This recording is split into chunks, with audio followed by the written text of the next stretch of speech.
اعوذ باللہ من الشیطان الرجیم بسم اللہ الرحمن الرحیم اقرأ بسم ربک الذی خلق خلق الانسان من علق اقرأ وربک الاکرم الذی علم بالقلم علم الانسان ما لم يعلم صدق اللہ العظیم رب اشرح لی صدری ویسر لی امری واحلل عقدۃ من لسانی یفقہوا قولی۔ اس سے پہلے کئی مرتبہ یہ عرض کیا جا چکا ہے کہ حضور پر جو پہلی وحی آئی تقریباً اجماع ہے اس پر کہ وہ یہ 5 آیات ہیں سورہ علق کی۔ آپ کی عمر شریف جب 40 برس کے لگ بھگ ہوئی، حضرت عائشہ صدیقہ رضی اللہ تعالی عنہا کی ایک روایت میں یہ ساری چیزیں موجود ہیں، تو خلوت گزرنی محبوب ہو گئی، غور و فکر کا غلبہ ہو گیا۔ پھر آپ غار حرا میں جا کر کئی راتیں کئی دن قیام فرما ہوتے تھے، اور شارحین حدیث کا اس پر اجماع ہے کہ وہاں آپ کیا کرتے تھے؟ کان صفت و تعبدہ فی غار حرا تفکر والاعتبار، غور و فکر، سوچ بچار۔ اسی میں پھر ایک دن فرشتہ آیا ہے۔ فرشتے کا آنا اور فرشتہ کیا لے کر آیا جس پر کہ اس نے یہ کہا اقرا، پڑھو، وہ ذرا بات ہے کہ جو ذرا پیچیدہ ہے، سمجھنے کی ہے، وہ عرض کروں گا آپ سے۔ روایت یہ ہے کہ فرشتے نے کہا اقرا، تو حضور نے فرمایا ما انا بقاری۔ فرشتے نے اپنے ساتھ بھینچا لگا کر سینے کے ساتھ، پھر چھوڑ دیا، کہا کہو اقرا۔ حضور نے پھر کہا میں ما انا بقاری۔ تیسری مرتبہ پھر کیا، 3 مرتبہ کرنے کے بعد پھر یہ اقرا بسم ربک الذی خلق۔ تو اس میں میرے نزدیک وہ روایت صحیح ہے کہ یہ جو پہلی وحی آئی ہے یہ ما بین النوم والیقظہ، جبکہ آپ نیم بیداری اور نیم خوابیدگی کی کیفیت میں تھے، اور فرشتہ اس وقت ایک تختی پر لکھی ہوئی یہ آیات لے کر آیا تھا۔ ورنہ ظاہر بات ہے کہ آدمی پڑھا ہوا نہ ہو، تبھی اسی کی اپنی زبان میں کہا جا رہا ہو کہ یوں کہو، تو وہ تو کہنا مشکل نہیں تھا۔ 40 برس کی عمر تھی آپ کی، کوئی آپ بچے تو نہیں تھے، کوئی شے تھی کہ جس کو پڑھنا تھا۔ وہ جو پڑھنا ہے تو وہ اصل میں یہ اس عالم میں کہ جس کو آپ کہیں گے ما بین النوم والیقظہ، بیداری اور خواب کے بین کی کوئی کیفیت تھی جس میں کہ فرشتہ آیا ہے اور اپنی اصل ملکی شکل میں آیا ہے۔ اس لیے کہ پھر اس نے جب وہ بھی کوئی چیز لکھی ہوئی لایا ہے، روایتوں میں آتا ہے سونے کی تختی تھی جس پر یہ آیات لکھی ہوئی تھی، تو اس پر آپ نے کہا ما انا بقاری، میں تو پڑھا ہوا نہیں ہوں۔ اب بات اس کے ساتھ مطابقت رکھتی ہوئی ہے، لیکن پھر جو سینے کے ساتھ بھینچا ہے 3 مرتبہ، تو اس سے گویا کہ آپ کے اندر وہ استعداد پیدا ہو گئی، پھر آپ نے اس کو پڑھا۔ اور یہ میں یاد دلاتا ہوں کہ میں نے جب کہا تھا کہ جب دوسری وحی فترت کے بعد آئی ہے سورہ مدثر کی، تو حضور نے جب دیکھا تھا کہ اب یہ افق اعلیٰ پر یا افق مبین پر حضرت جبرائیل نظر آئے، کیسے پہچان لیا؟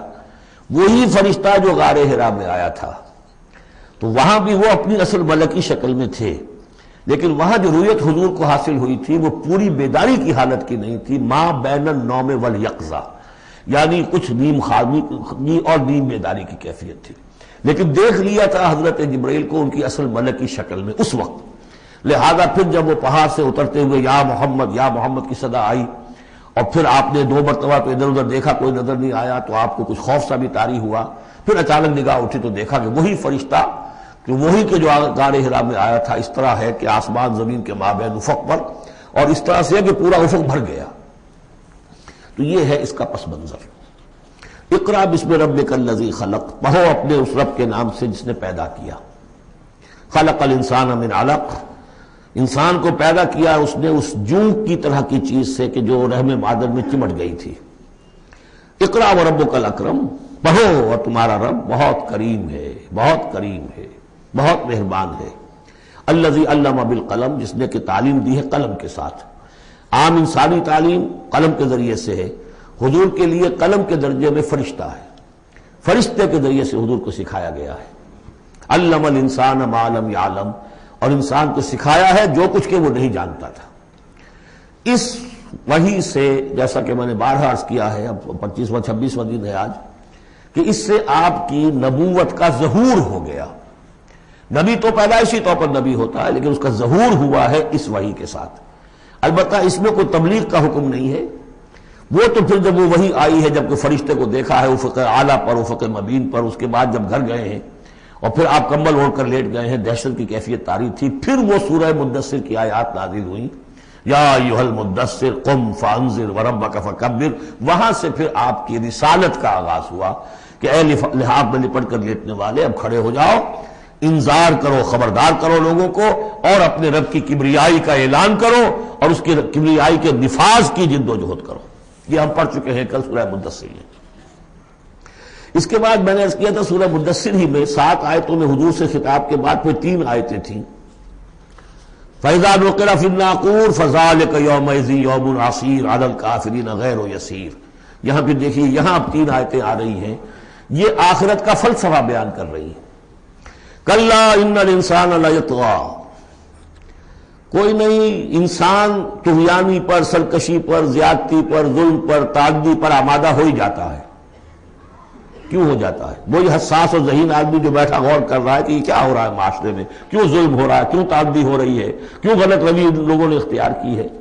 ہو جاتا ہے انسان. کیوں ہو جاتا ہے؟ الراہ استغنا، وہ اپنے آپ کو دیکھتا ہے کہ اس پر پکڑ کوئی نہیں. انگارہ زبان پر رکھوں گا تو جل جائے گی، جھوٹ بولوں گا کچھ بھی نہیں ہوگا، اگر میں کہیں زہر کھاؤں گا مر جاؤں گا، حرام کا مال کھاؤں گا کچھ نہیں ہوگا. کہ یہ دنیا جو ہے یہ فزیکل لاز پر چل رہی ہے، یہاں مورل لاز جو ہے آپریٹو نہیں ہے. اخلاقی قوانین ہے تو صحیح موجود، انسان کے نفس میں ہے، یہ اچھائی یہ برائی، لیکن دنیا جو چل رہی ہے اس میں ان اخلاقی قوانین کا کوئی دخل نہیں ہے. وہ صرف فزیکل لاز پر چل رہی ہے. آگ جلا دے گی اور جھوٹ سے کچھ بھی نہیں ہوگا، چھالا بھی نہیں ہوگا. اور آپ نے اگر کہیں پر سنکھیا کھا لیا تو مر جائیں گے، اور آپ حرام خوری جتنی چاہے کرتے جائیں کچھ نہیں ہوگا. یہ جو ہے کہ moral law is not operative, جبکہ فزیکل لا آپریٹو ہے. اس وجہ سے انسان جو ہے سرکشی پر، تعدی پر آمادہ ہو ہی جاتا ہے. اب اس کا علاج کیا ہے؟ ان الی ربک الرجعی. یہ عقیدہ کہ تمہیں اپنے رب کی طرف لوٹ کر جانا ہے، حساب کتاب ہوگا، جواب دہی ہوگی. یہ یقین اگر دل میں بیٹھ جائے تو سیلف سینسر ہو جائے گا اس کے اپنے اندر. کوئی کام ایسا نہ کروں جس کی جواب دہی نہ کر سکوں، جانا ہے. گویا کہ حل جو ہے اس پورے معاملے کا، کسی معاشرے میں اخلاقی زوال آ چکا ہو تو صرف ایک ہے، اور وہ ہے آخرت کا یقین اگر ہوگا کہ ہر چیز کی جواب دہی ہوگی، حساب کتاب ہوگا. جس نے کوئی ذرے کے ہم بدل نیکی کمائی ہوگی وہ اس کو موجود پائے گا، اور ذرے کے ہم بدل بدی کمائی ہوگی. فَمَنْ يَعْمَلْ مِثْقَالَ ذَرَّةٍ خَيْرًا يَرَهُ وَمَنْ يَعْمَلْ مِثْقَالَ ذَرَّةٍ شَرًّا يَرَهُ. جب تک یہ نہیں ہوگا، واقعہ یہ ہے کہ انسان جو ہے ظلم، تعدی، جہاں کہیں بھی ہاتھ پڑ سکتا ہے کوئی نہ کوئی غلط حرکت کرے گا.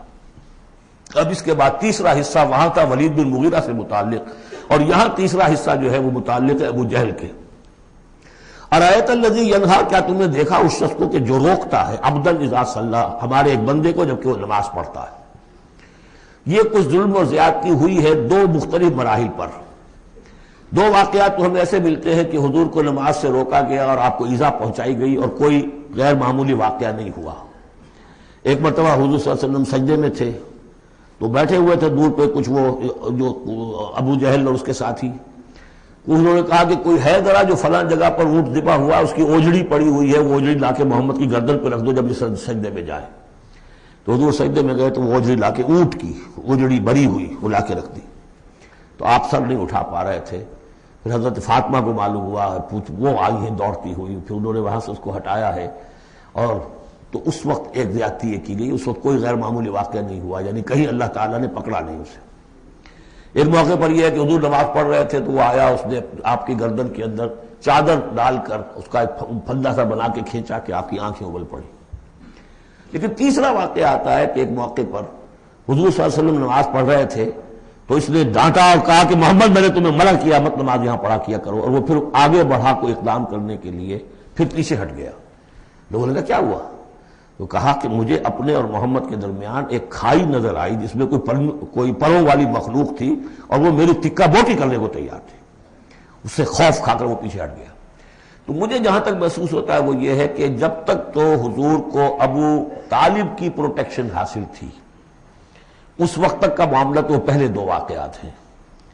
لیکن پھر جب آپ آئے ہیں اور طائف سے واپس آئے ہیں اور اللہ تعالیٰ کی طرف سے خصوصی پروٹیکشن آپ کو ملی ہے، اس کے بعد کا واقعہ وہ ہے کہ جس کا کہ یہاں تذکرہ ہو رہا ہے. ارایت الذی ینہا، کیا تم نے دیکھا اس شخص کو جو روکتا ہے عبدن ہمارے ایک بندے کو اذا صلی جبکہ وہ نماز پڑھتا ہے، ارایت ان کان علی الہدی، کیا تم نے غور کیا اگر وہ شخص ہوتا ہدایت پر، یہی ابو جہل ہدایت کے راستے پر کاربند ہوتا، او ہمارا بالتقوی، یہ ہمت والا آدمی ہے، جرت والا آدمی ہے، بخیل نہیں تھا، اس نے یہی کہا تھا کہ بنی ہاشم نے اگر لوگوں کو غریبوں کو کھانے کھلائے ہم نے ان سے بڑھ کر کھلائے، ابھی تک تو ہم کندھے سے کندھا ملا کر آ رہے، وہ بخیل نہیں تھا، پھر جری تھا، بہادر تھا، میدان جنگ میں گیا ہے، لیڈ کیا ہے لشکر کو اپنے، اور جب گردن کاٹنے لگے تھے تو کہا تھا ذرا نیچے سے کاٹنا تاکہ نیزے کے اوپر چڑھاؤ گے تو معلوم ہو کہ اونچی گردن ہے کسی سردار کی گردن ہے۔ تو یہ چیزیں اس کے اندر تھیں، مرد میدان تھا، لیکن یہ ہے کہ وہ جو صدق بالحسنی والے معاملے پہ آ کے مار کھا گئے۔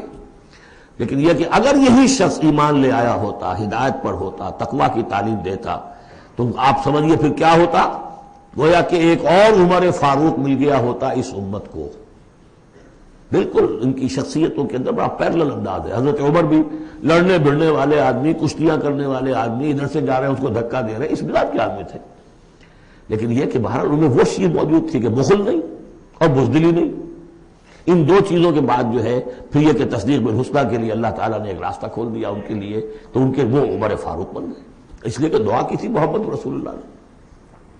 ارایت ان کذب وتولی، کیا تم نے سوچا کہ اس نے جو جھٹلایا ہے منہ موڑ لیا ہے، الم یعلم بان اللہ یری، کیا یہ جانتا نہیں کہ اللہ دیکھ رہا ہے، کلا لئن لم ینتہ، ہرگز نہیں اگر یہ باز نہ آیا، لنسفعا بالناصیہ، ہم گھسیٹیں گے اس کی چوٹی کے بال پکڑ کر، ناصیۃ کاذبۃ خاطیہ، یہ پیشانی کہ جو خطا کار ہے، جھوٹی ہے، فلیدعو نادیہ، تو بلا لے وہ اپنی پارٹی کے لوگوں کو، بلا لے اپنی مجلس کے لوگوں کو، ہم نشینوں کو، سندعو الزبانیہ، ہم بلا لیں گے جہنم کے فرشتوں کو، کلا لا تطعہ واسجد واقترب، اے نبی آپ اس کی بات نہ مانیے، آپ سجدہ کیجئے اور اللہ سے قریب ہو جائیے۔ بسم اللہ الرحمن الرحیم، انا انزلناہ فی لیلۃ القدر، یہ دیکھیے ضبط بڑا عمدہ چلا آ رہا ہے، پہلی وحی کے فوراً بعد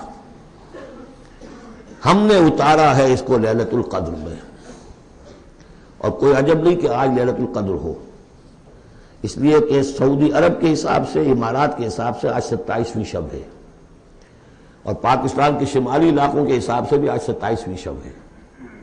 یہ جو معاملہ ہے قمری راتوں کا، اسی لیے یہ کہا گیا ہے کہ لازم نہیں ہے کہ وہ طاق راتیں ہی ہوں، آخری عشرے میں تلاش کرو، ہاں زیادہ امکان جو ہے وہ طاق میں ہے، اور وہ 27ویں میں ہے، لیکن وہ 27ویں میرا اپنا گمان یہ ہے کہ وہ 27ویں مکہ اور مدینہ کا 27ویں ہے اس کے حساب سے، واللہ اعلم۔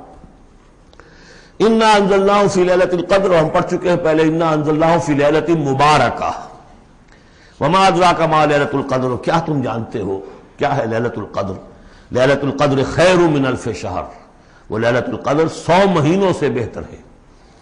تنزل الملائکۃ والروح، وہاں ہم پڑھ چکے ہیں تفصیل سے کہ یہ اینول بجٹ سیشن ہے اللہ تعالیٰ کا اس دنیا کے نظام کے لیے، ہر سال میں جو کچھ ہونا ہوتا ہے اس کے فیصلے ہو جاتے ہیں، فیہا یفرق کل امر حکیم، اس شب میں سب فیصلے ہو جاتے ہیں، اگلے سال کیا کچھ ہونا ہے، اور وہ فرشتوں کے حوالے کر دیے جاتے ہیں، ایشو ہو گئے آرڈر، اب ان کی ہے امپلیمنٹیشن، یدبر الامر من السماء الى الارض ثم یعرج الیہ، فرشتے جو ہیں امپلیمنٹ کرتے ہیں ان احکام کو، اور پھر وہ رپورٹیں جو ہے واپس پہنچتی ہیں۔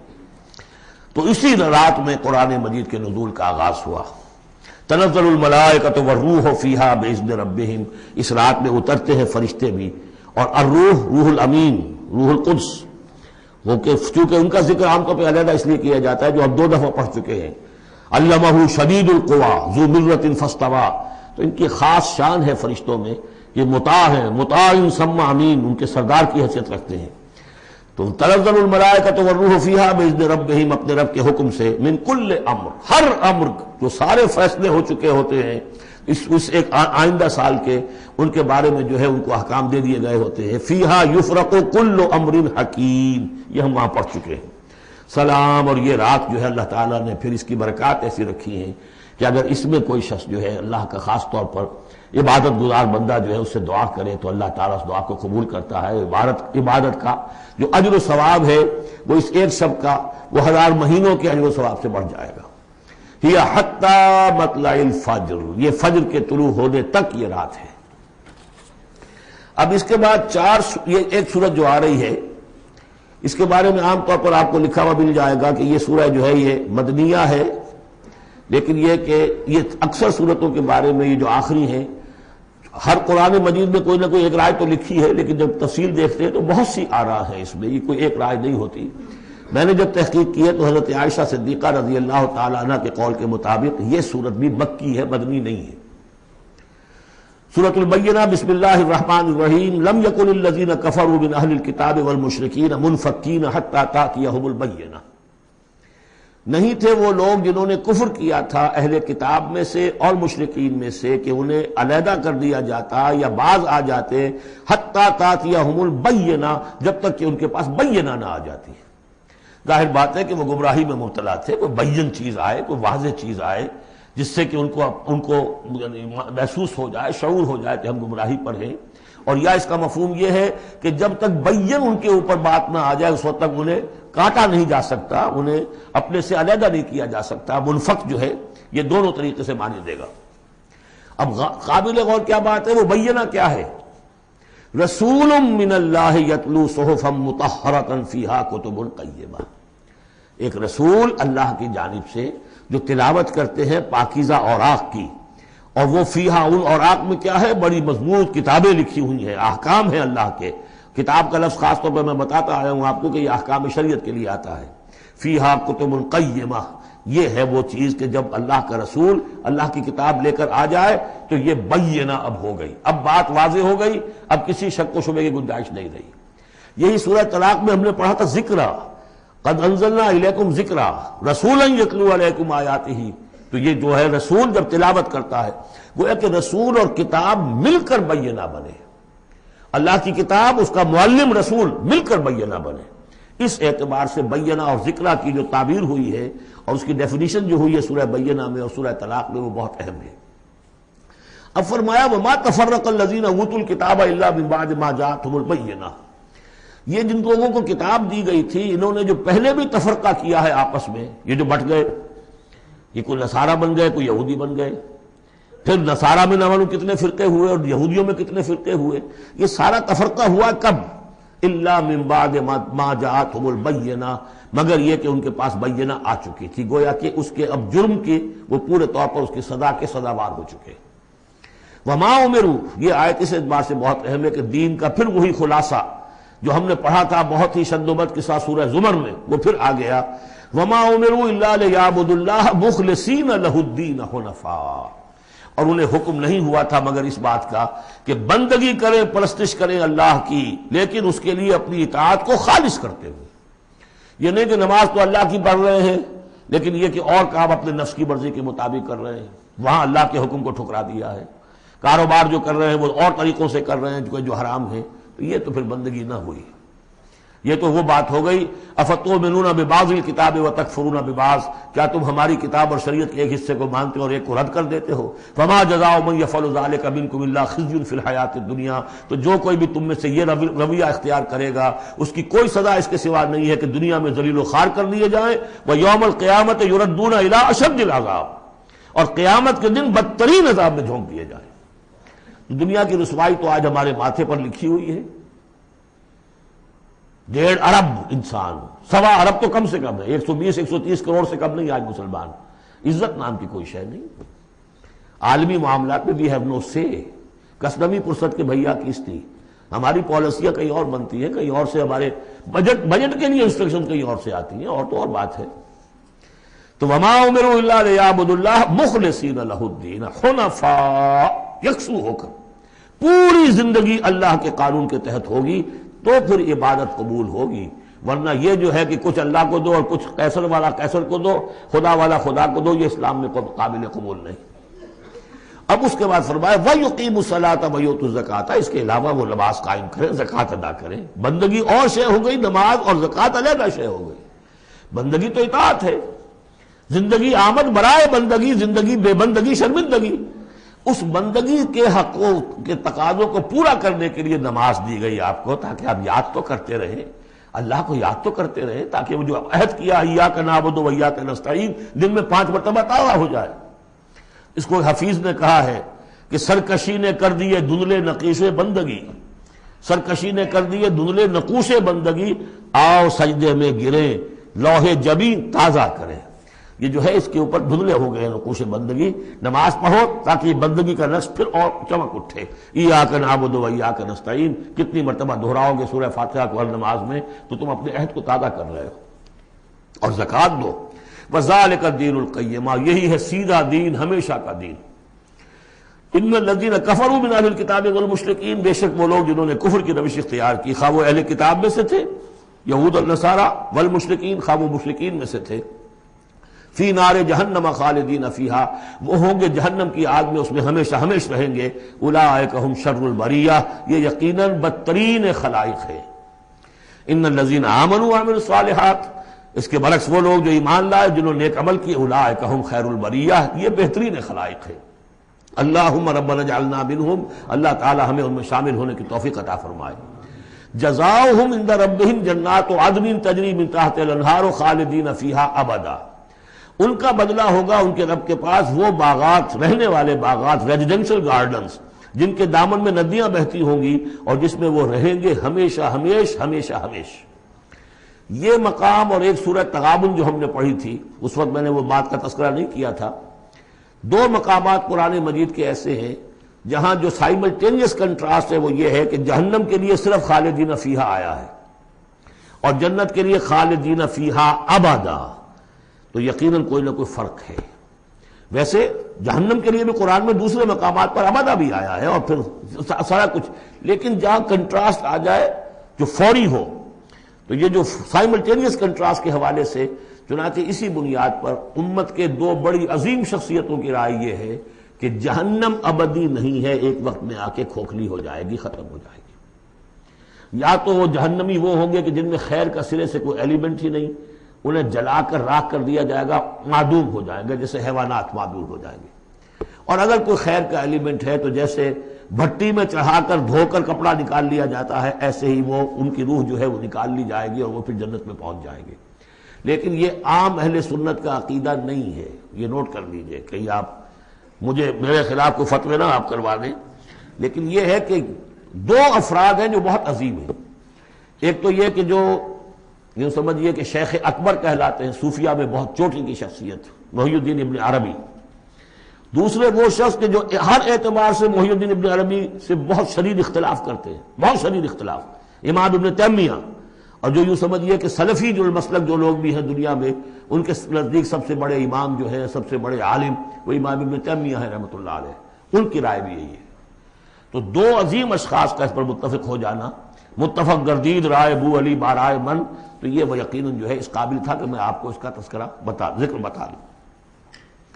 رضی اللہ عنہم، یہ لوگ جو ہیں وہ لوگ کہ ان الذین آمنوا وعملوا الصالحات اولئک هم خیر البریہ جزاؤہم عند ربہم جنات عدن تجری من تحتہا الانہار خالدین فیہا ابدا رضی اللہ عنہم ورضوا عنہ، اللہ تعالیٰ ان سے راضی ہو گیا اور وہ اس سے راضی ہو جائیں گے۔ جب جائیں گے وہاں تو اللہ تعالیٰ وہ کچھ دے گا کہ راضی ہو جائیں گے۔ ذالک لمن خشی ربہ، یہ ان کے لیے ہے جو اپنے رب سے ڈرتے رہے۔ اللہم ربنا اجعلنا منہم، اللہم ربنا اجعلنا منہم۔ سورۃ الزلزال، اس کے بارے میں بھی اختلاف ہے کہ یہ مکی ہے یا مدنی ہے، میرے نزدیک مکی ہے 100%۔ اور اس کے بارے میں ایک روایت یہ آئی ہے کہ حضور نے فرمایا ہے کہ یہ ایک سورت جو ہے 1000 آیات کے ہم وزن ہے اپنی فضیلت کے اعتبار سے۔ بسم اللہ الرحمن الرحیم، اذا زلزلت الارض زلزالہا، جب زمین ہلائی جائے گی جیسے کہ ہلائی جائے گی، یعنی تم اس وقت اندازہ نہیں کر سکتے کیسے ہلائی جائے گی۔ اسی کا نقشہ کھینچا گیا ہے سورہ حج کے شروع میں، یا ایھا الناس اتقوا ربکم ان زلزلۃ الساعۃ شیء عظیم، اس قیامت کا زلزلہ بہت بڑی شے ہوگا۔ یوم ترونھا تذہل کل مرضعۃ عما ارضعت وتضع کل ذات حمل حملها وترى الناس سکارى وما هم بسکارى ولکن عذاب اللہ شدید۔ میں ترجمہ نہیں کر سکتا، صرف یاد کرا رہا ہوں جو حضرات شریک رہے ہیں ترجمے میں۔ تو اذا زلزلت الارض زلزالها واخرجت الارض اثقالها، اور زمین اپنے سارے بوجھ نکال کر پھینک دے گی۔ انسان دفن ہوں گے، چاہے دفن ہو چاہے کہیں سمندر میں غرق ہوئے ہوں، آخر ان کے اجزاء کہاں گئے؟ اسی زمین میں ہے۔ سمندر کی تہہ میں بھی تو زمین ہی ہے، کیا ہے؟ اسی زمین میں، یہیں سے نکلے تھے ان کے جسم۔ منہا خلقناکم وفیہا نعیدکم ومنہا نخرجکم تارۃ اخری، وہ اپنے بوجھ نکال کے فارغ ہو جائے گی۔ وقال الانسان ما لها، انسان کہے گا اس سے کیا ہوا، یہ کیا حالات ہو گئے، کیا صورت بنی ہے۔ یومئذ تحدث اخبارہا، اس دن یہ زمین اپنی خبریں سنائے گی بھی کہ یہ حضرت انسان میری پیٹھ پر سوار ہو کر کیا حرکتیں کرتا رہا ہے، اس کی خبر بھی دے گی۔ جیسے کہ فرمایا گیا سورہ حامیم السجدہ میں، ہمارے اپنے ہاتھ ہمارے خلاف گواہی دیں گے، ہمارے اپنے پاؤں ہمارے خلاف گواہی دیں گے، ہماری اپنی جلدیں اور کھالیں ہمارے خلاف گواہی دیں گی، اور ہم کہیں گے گھبرا کر کہ لما شہدتم علینا، تم نے ہمارے خلاف کیوں گواہی دی، تم تو ہمارے عضو ہو۔ اور وہ کہیں گے انطقنا اللہ الذی انطق کل شیء، آج ہمیں بھی اللہ نے زبان دے دی، اس نے سب کو زبان دی تھی۔ تو یہ زمین بھی اپنے احوال سنائے گی۔ بِأَنَّ رَبَّكَ أَوْحَىٰ لَهَا، یہ اس لیے کہ اس کے رب نے اسے حکم دیا ہوگا، اس کی وحی اسے آ گئی ہوگی۔ یومئذ یصدر الناس اشتاتا، یہ اشتاتا وہی لفظ آ گیا شتا، ان سعیکم لشتا، تم اگرچہ انسان ہو، سبھی نظر آ رہے ہو انسان، لیکن یہ کہ تمہاری سعی و جہد کے رخ بالکل مختلف ہے۔ فاما من آتا واتقى وصدق بالحسنى فسنيسره لليسرى واما من بخل واستغنى وكذب بالحسنى فسنيسره للعسرى۔ یہاں فرمایا وہ چیز اب وہاں ظاہر ہو جائے گی، یومئذ یصدر الناس اشتاتا، لوگ علیحدہ علیحدہ ہو جائیں گے، لیروا اعمالهم، تاکہ انہیں ان کے اعمال دکھا دیے جائیں۔ یہ اعمال نامہ ہے، کوئی ایک ہی بٹن دبے گا کسی اس بڑے جائنٹ کمپیوٹر کا جو اللہ نے رکھا ہوا ہے اپنے ہاں، وہ آپ کی پوری فلم اور آپ کا ایک ایک لفظ جو ہے موجود ہے۔ فَمَن يَعْمَلْ مِثْقَالَ ذَرَّةٍ خَيْرًا يَرَهُ، تو جس کسی نے ذرے کے ہم وزن بھی کوئی نیکی کمائی ہوگی وہ اسے اپنے سامنے موجود پائے گا۔ وَمَن يَعْمَلْ مِثْقَالَ ذَرَّةٍ شَرًّا يَرَهُ، اور جس کسی نے نیکی بدی کی ہوگی ذرے کے ہم وزن وہ سامنے۔ اب ذرہ کسے کہتے تھے عربی زبان میں؟ آپ نے شاید کبھی دیکھا ہو کہ یہ چیونٹیاں ہوتی ہیں، ان چیونٹیوں کے بھی انڈے ہوتے ہیں، ان انڈوں سے جو بچہ نکلتا ہے وہ ذر کہلاتا ہے۔ اب ظاہر بات ہے کہ ہر زبان کے اندر کسی شے کے لیے، چھوٹی چیز حقیر چیز کے لیے ان کی اپنے آبزرویشن سے وہ چیز لی جاتی ہے۔ جیسے میں نے آپ فتیلہ، کہ کھجور کی ناف میں جو لگا ہوا ہوتا ہے چھوٹا سا ایک تاگا سا، وہ فتیلہ ہے۔ نقیرہ وہ کیا ہے؟ تل۔ تو جو چیزیں بھی ان کے یہاں کی مطلب چھوٹا، ذرے سے مراد ہے کہ سب سے چھوٹی سے چھوٹی شے۔ فَمَن يَعْمَلْ مِثْقَالَ ذَرَّةٍ شَرًّا يَرَهُ، اس کا نقشہ ہم دیکھ چکے ہیں سورہ کہف میں، جب وہ اعمال نامہ رکھا جائے گا، وَوُضِعَ الْكِتَابُ فَتَرَى الْمُجْرِمِينَ مُشْفِقِينَ مِمَّا فِيهِ وَيَقُولُونَ يَا وَيْلَتَنَا مَا لِهَذَا الْكِتَابِ لَا يُغَادِرُ صَغِيرَةً وَلَا كَبِيرَةً إِلَّا أَحْصَاهَا وَوَجَدُوا مَا عَمِلُوا حَاضِرًا، جو کیا ہوگا موجود ہوگا۔ یہ چار صورتیں جو زلزال سے شروع ہوئی ہیں، یہ ایک مزاج کی ہیں، اس میں وہی آخرت کا انذار بہت ہی یعنی بالکل جس کو کہا جائے کہ یعنی دو ٹوک انداز میں۔ سورۃ العادیات، بسم اللہ الرحمن الرحیم، والعادیات ضبحا فالموریات قدحا فالمغیرات صبحا فاثرن به نقعا فوسطن به جمعا۔ یہ پانچویں اور آخری صورت ہے اس اسلوب کی جو صافات سے شروع ہوا تھا، والصافات صفا فالزاجرات زجرا، پھر آئی والذاریات ذروا، اور پھر اس کے بعد آئی والمرسلات عرفا، پھر آئی والنازعات غرقا، اور یہ آخری ہے والعادیات ضبحا۔ اور ان قسموں کے بارے میں بھی اجماع ہے، ان کے معنی میں کوئی اختلاف نہیں ہے۔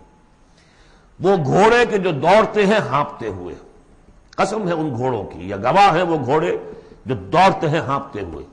فالموریات قدحا، پھر وہ اپنے سموں سے چنگاریاں نکال رہے ہوتے ہیں، جب وہ کسی پتھر کے ساتھ ٹکراتے ہیں تو چنگاری نکلتی ہے۔ فالموریات قدحا فالمغیرات صبحا، اور پھر وہ الصبح in the small hours of the morning جا کر غارت گری کرتے ہیں۔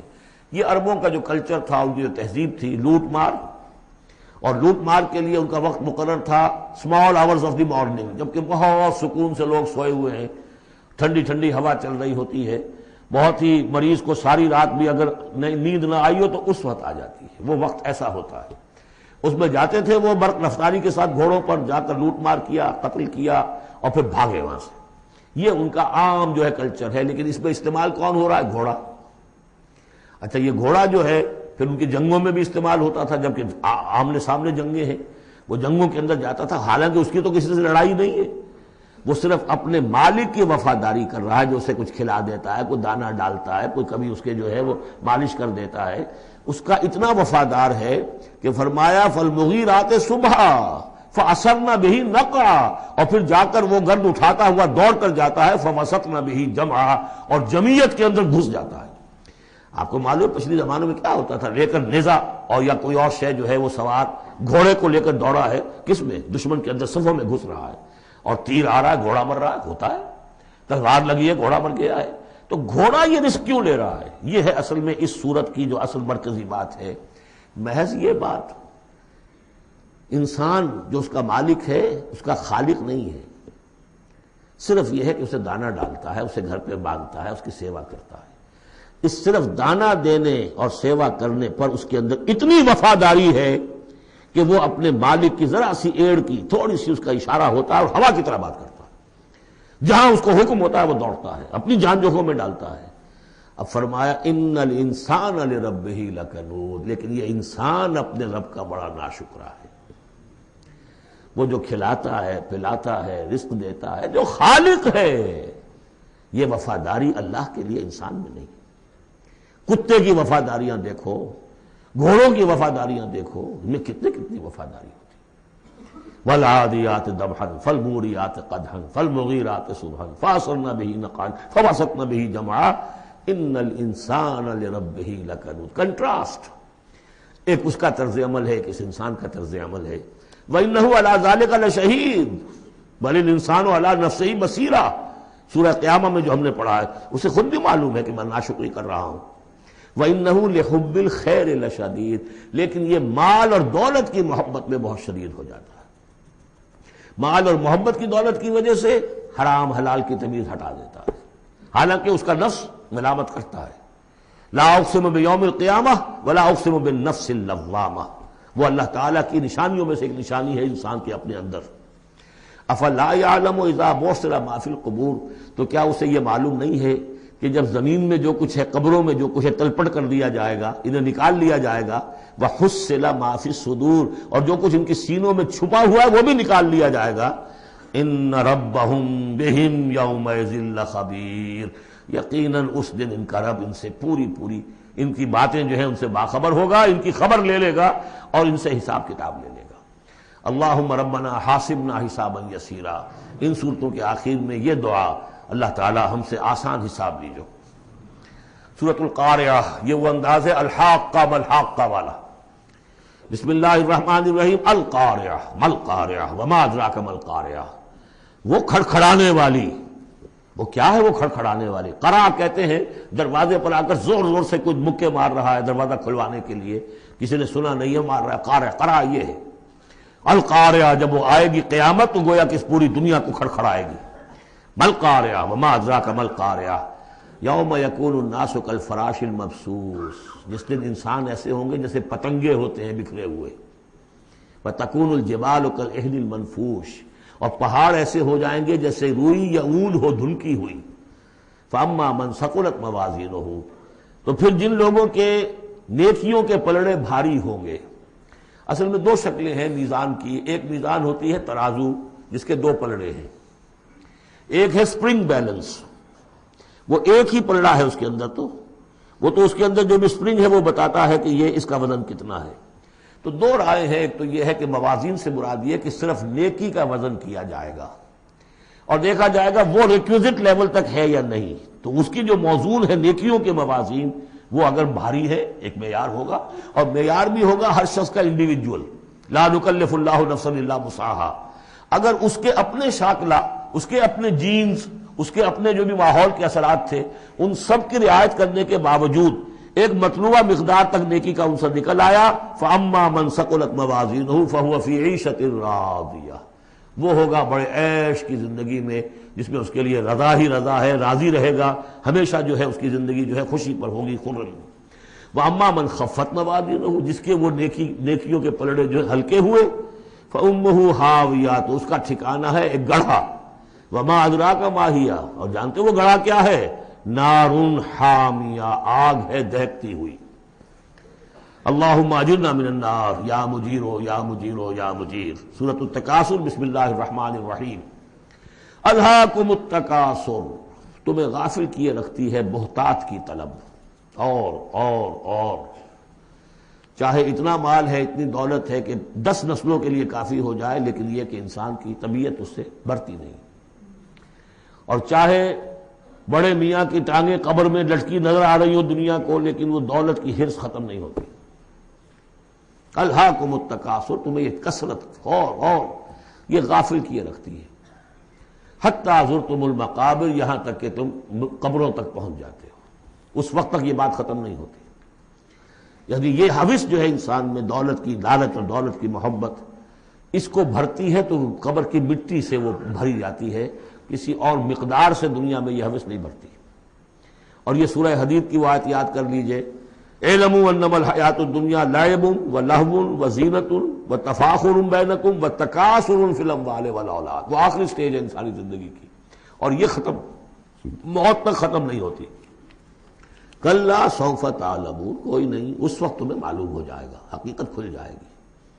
ثم کلا سوف تعلمون، پھر کوئی بات نہیں، ابھی تم رہو اس غفلت میں، اس بدہوشی میں رہو، کوئی بات نہیں۔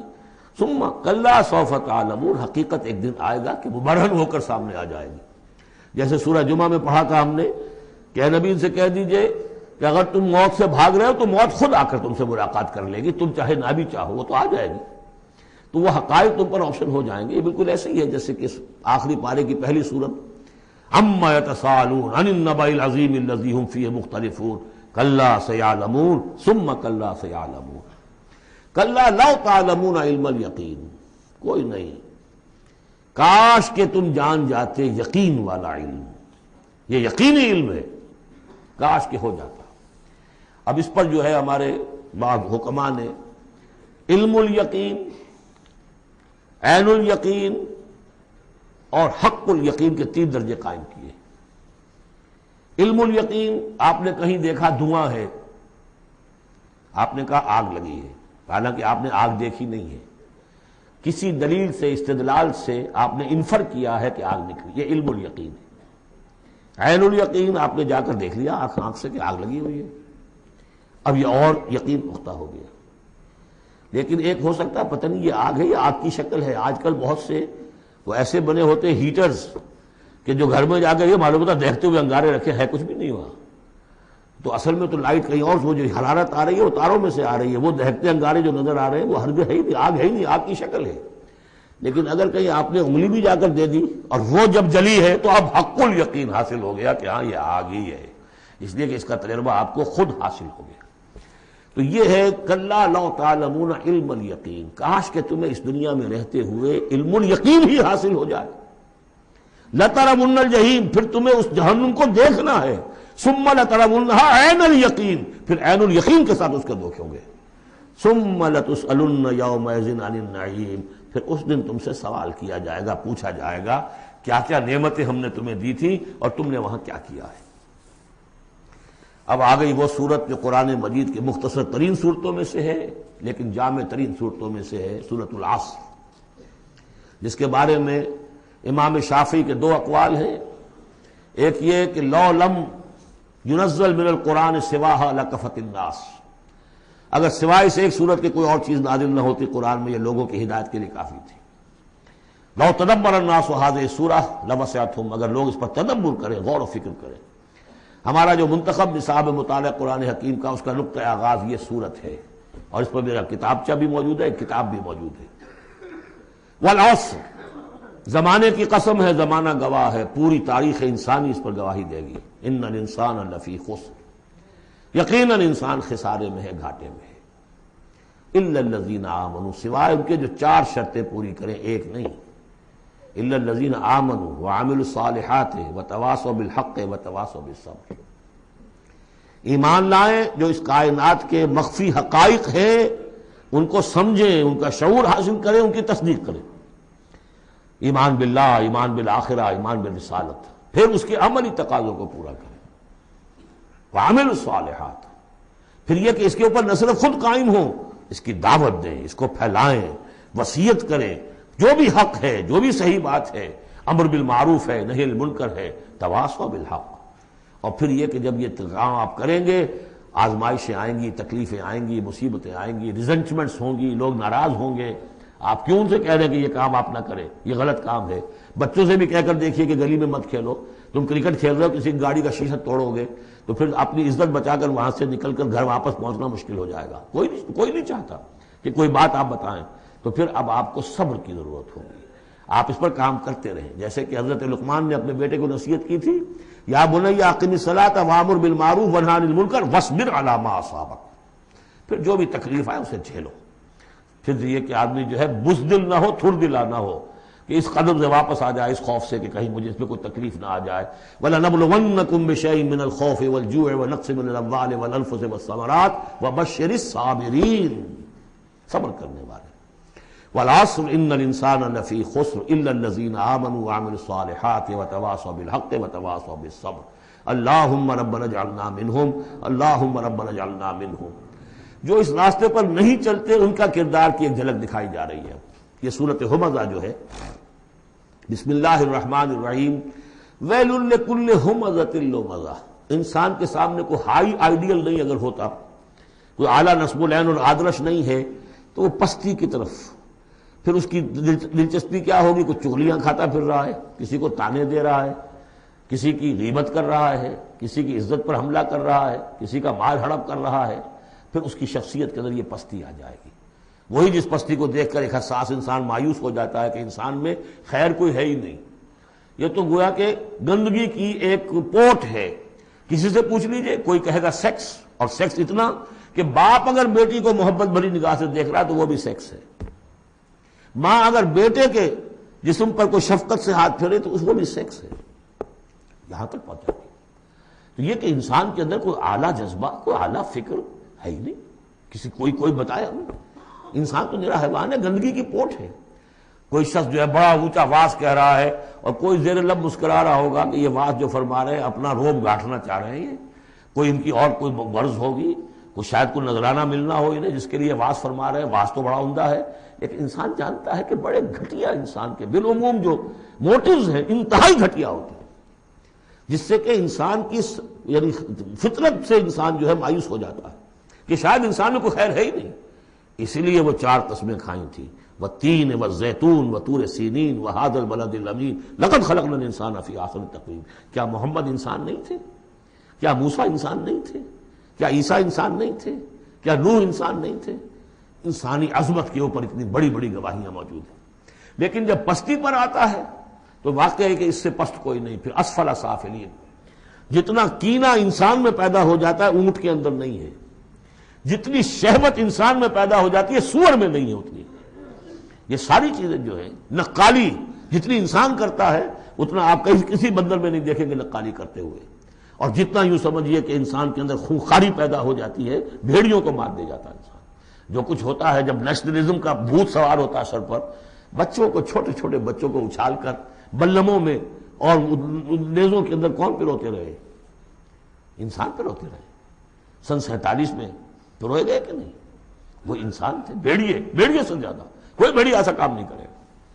ویل لکل ہمزۃ لمزہ، بڑی خرابی ہے اس شخص کے لیے کہ جو عیب چنتا رہتا ہے لوگوں کے اور تانے دیتا رہتا ہے۔ الذی جمع مالا وعددہ، جس کی ساری سعی و جہد اسی میں رہی، مال کمایا اور اسے گنتا رہا، اب میرے ایسٹس اتنے ہو گئے، آج کی بیلنس شیٹ اس سال کی جو ہے اس میں یہ اضافے ہو گئے۔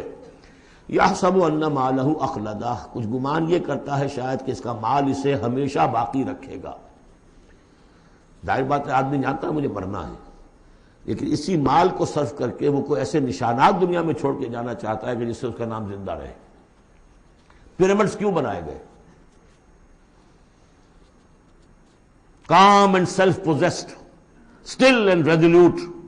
The pyramids، یہ اہرام مصر اتنے اونچے اونچے، ہزارہا انسان اس پہ لگے رہے ہوں گے تب یہ بنے ہوں گے، کتنی بڑی بڑی چٹانیں، کتنے لوگ ان کے نیچے دب کر مرے ہوں گے۔ Pyramids echo unto eternity, the defiant cry of man's will to survive and conquer the storms of time. تو مال سے انسان نے اپنے نام کو زندہ رکھنے کی کوشش کی ہے۔ کلا، ہرگز نہیں، لَيُنبَذَنَّ فِي الْحُطَمَةِ، یہ جھونک دیا جائے گا حطمہ میں۔ وَمَا أَدْرَاكَ مَا الْحُطَمَةُ، اور تم جانتے ہو کہ وہ کیا ہے؟ حطمہ کیا ہے؟ نار اللہ الموقدہ، وہ آگ ہے سلگائی ہوئی، التی تطلع علی الافئدہ، جو دلوں کے اوپر بھڑکے گی۔ اب یہ آگ کون سی ہوگی؟ ایک تو ہمارے زمانے میں ایک صاحب تھے، اگرچہ وہ کوئی عالم دین تو نہیں تھے، انگریزوں کی فوج میں رہے تھے تو کچھ انہوں نے چیزیں پڑھی تھی، وہ اس حطبہ کو ایٹم سے تعبیر کرتے ہیں، اور ایٹم کا جو ہوتی ہے، جو آپ کو معلوم ہے کہ پھر اس سے جو پھیلتی ہے اس کی، چاہے وہ براہ راست آگ نہیں ہوتی، وہ اس کا فال آؤٹ جو ہے وہ یقیناً جو ہے کہ جو چیر کے انسان کے وجود کو چلا جاتا اندر۔ یہ چیزیں ہیں، کون کون سی آگیں ہیں؟ آپ سمجھیے ایک آگ تو وہ ہے لکڑی سے ہم نے جلائی ہے، وہ جلاتی ہے تو اس کو جلاتی ہے۔ ایک آگ وہ ہے جو انفرا ریڈ ریز ہے، الٹرا وائلٹ ریز ہے، یا کوئی اور ریز ہے، یہ کھال کو کچھ نہیں کہتی، اندر جا کے آپ جسم کے جس حصے کو چاہتے ہیں اسے حرارت پہنچاتی ہے۔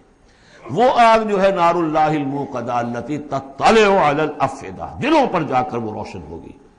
انہا علیہم موصدہ، پھر وہ ان پر بند کر دی جائے گی تاکہ ساری حرارت انہی کے اوپر رہے۔ فی عمد ممددہ، بڑے اونچے اونچے لمبے ستونوں میں۔ اب جو 10 صورتیں رہ گئی ہیں ان میں سے اکثر کا تعلق سیرت النبی سے صلی اللہ علیہ وسلم، اور اس میں سب سے پہلے جو ہے عرب کا وہ جو ماحول اس وقت کا تھا جس میں کہ حضور پیدا ہوئے ہیں، آپ کی ولادت باسعادت ہوئی ہے، اور اس کے کچھ واقعات کی طرف اور ان کا جو معاشی اس وقت کا معاملہ تھا خاص طور پر قریش کا، اس کی طرف اشارہ ہے۔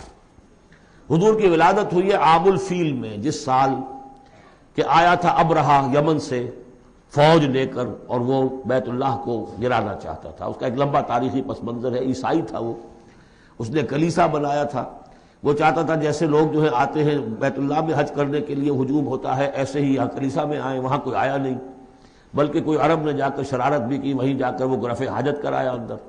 اس پر جو غصہ اسے چڑھا، اس نے کہا کہ اب ان کا جو ہے یہ بیت اللہ میں ڈھاؤں گا۔ وہ فوج لے کر آیا ہے جس میں ہاتھی بھی تھے، اسی لیے وہ اصحاب الفیل کہلاتے ہیں۔ لیکن اللہ تعالیٰ نے اپنے اس گھر کی حفاظت فرمائی معجزانہ طریق پر۔ چھوٹے چھوٹے پرندے بھیجے ہیں جو سمندر کی طرف سے غول کے غول آئے، اور ان کے چونچوں میں اور ان کے پنجوں میں چھوٹے چھوٹے کنکر تھے، لیکن وہ کنکر جب وہ اوپر سے آ رہا ہے تو وہ گولی کا کام کرتا ہے، اس کی جو ویلوسٹی ہے اور مومنٹم جو بنتا ہے اس کا اوپر سے گرنے کی وجہ سے، تو اس نے گولیوں کا کام کیا اور پوری فوج جو ہے تہس نہس ہو گئی۔ الم تر کیف فعل ربک باصحاب الفیل، کیا تم نے دیکھا نہیں کیا حشر کیا تمہارے رب نے ان ہاتھی والوں کا؟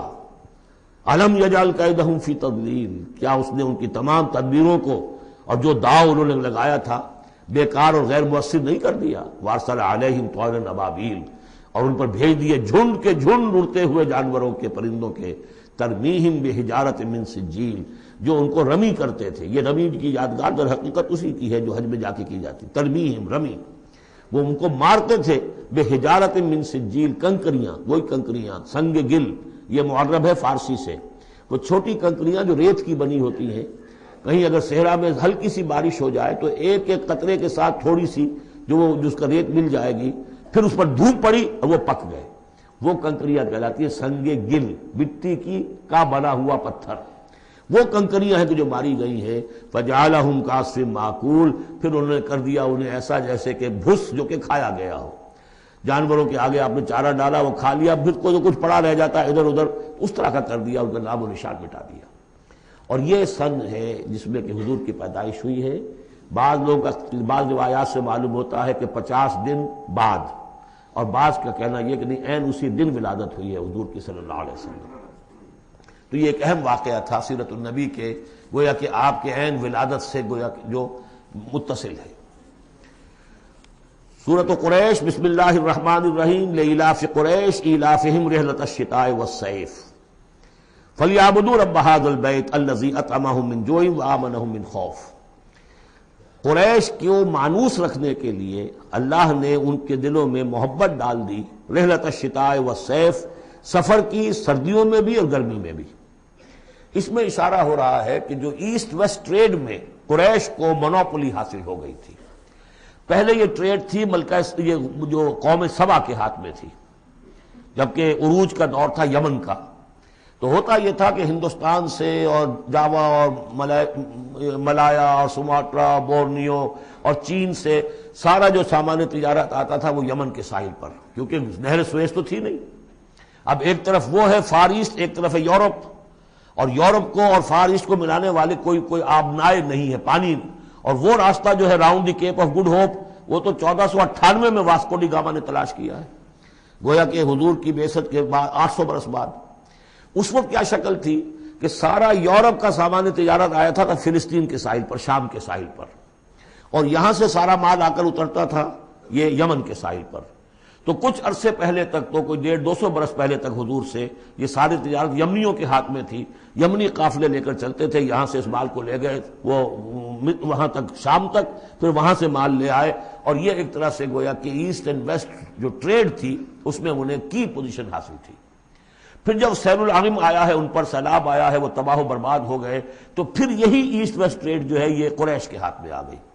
اور ان کو خاص طور پر پروٹیکشن یہ حاصل تھی کہ چونکہ یہ خانہ کعبہ کے متولی تھے اور وہاں تمام قبیلوں کے بت رکھے ہوئے تھے، گویا کہ سب کے خدا ہاسٹیج تھے ان کے پاس، لہذا ان کے قافلے پر کوئی حملہ نہیں کر سکتا تھا، کسی اور کا قافلہ بچ کے جا نہیں سکتا.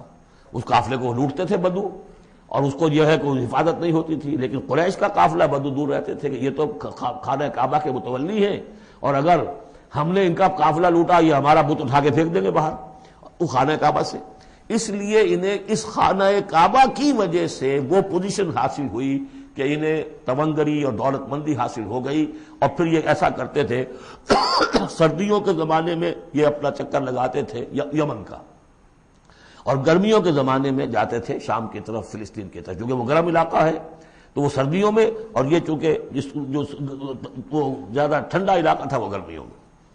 لإلاف قریش، اس واسطے کے مانوس رکھا قریش کو، الافہم رحلۃ الشتاء والصیف، ان کے دلوں میں وہ الاف سے مراد کیا ہے کہ سفر جو ہے ان کا جاڑے کا اور گرمی کا، اس سے ان کو گویا کہ مانوس کر دیا.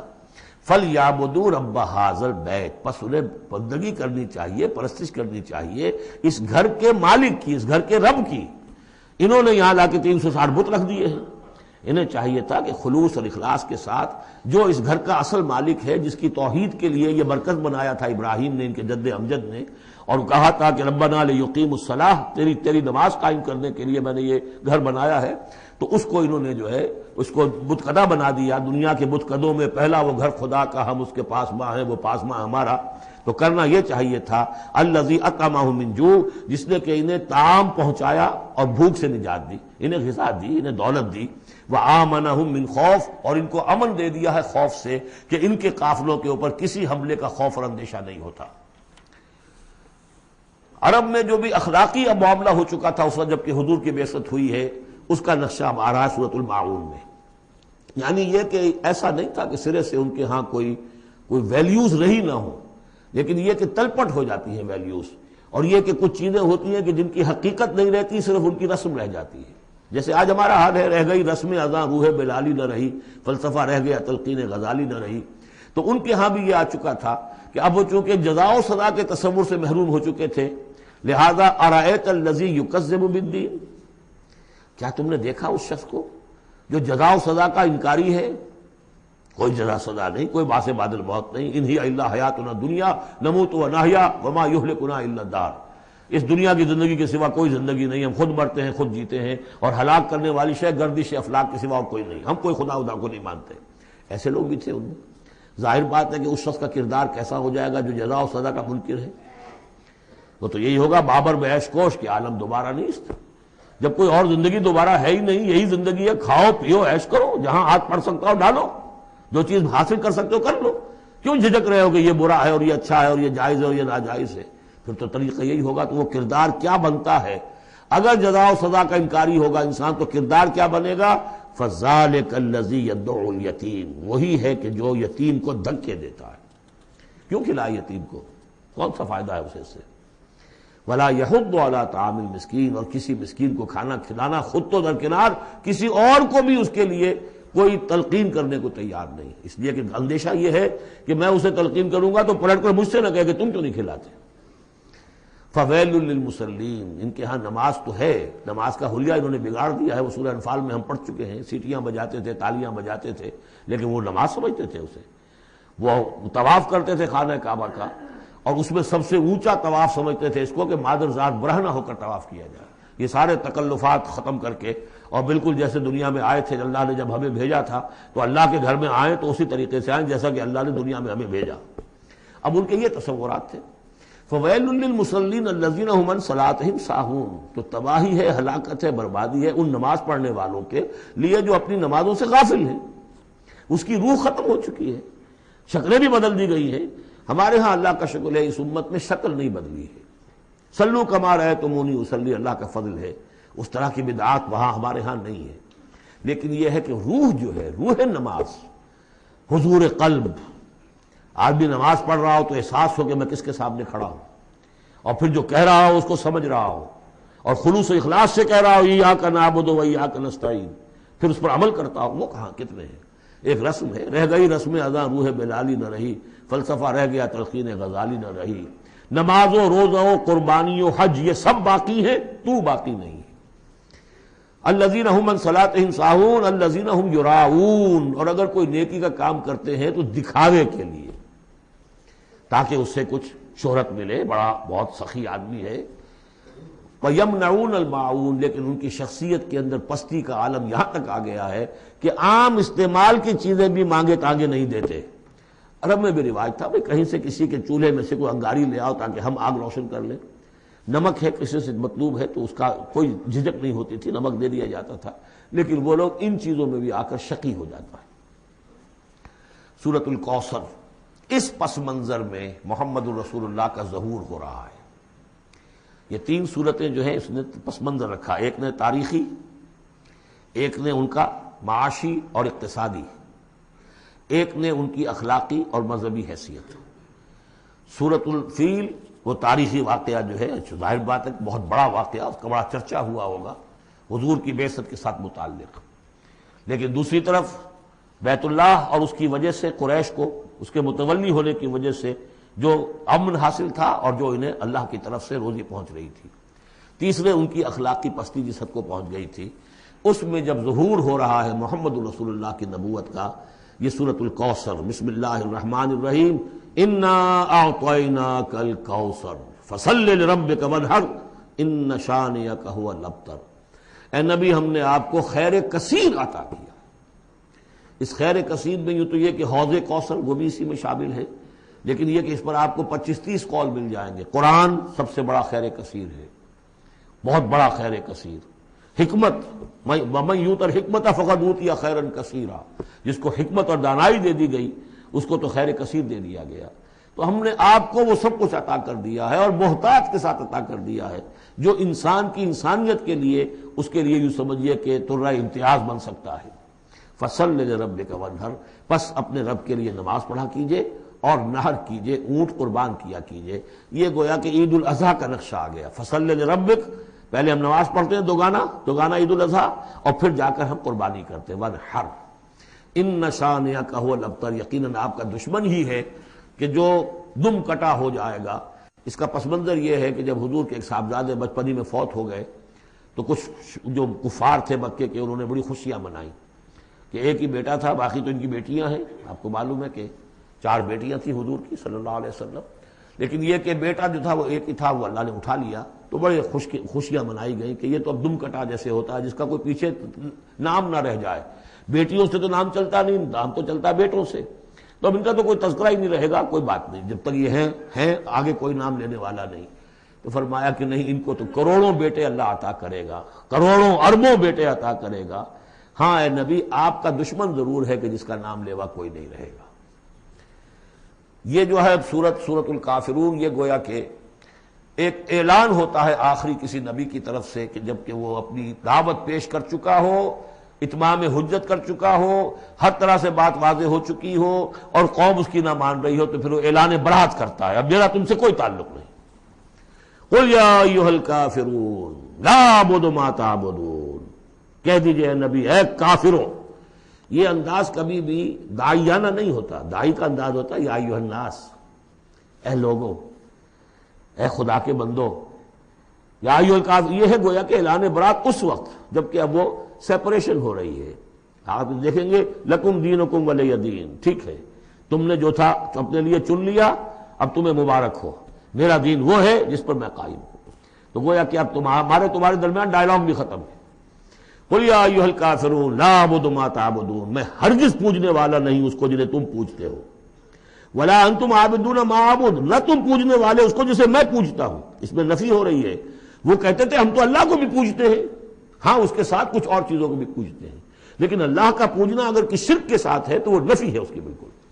ولا انتم عابدون ما اعبد، کوئی تمہارا اپنا تصور کا اللہ ہوگا کوئی خدا جو تم نے بنا رکھا جسے پوج رہے ہو، میں جسے پوج رہا ہوں اسے تم نہیں پوج رہے. ولا انا عابد ما عبدتم، اور نہ ہی میں ہمیشہ آئندہ بھی کبھی بھی پوجنے والا ہوں اس کا جس کی بندگی تم کر رہے ہو. ولا انتم عابدون ما اعبد، نہ تم پوجنے والے ہو اس کی جس کو میں پوج رہا ہوں. لکم دینکم ولی دین، اب میرے اور تمہارے راستے علیحدہ ہو گئے.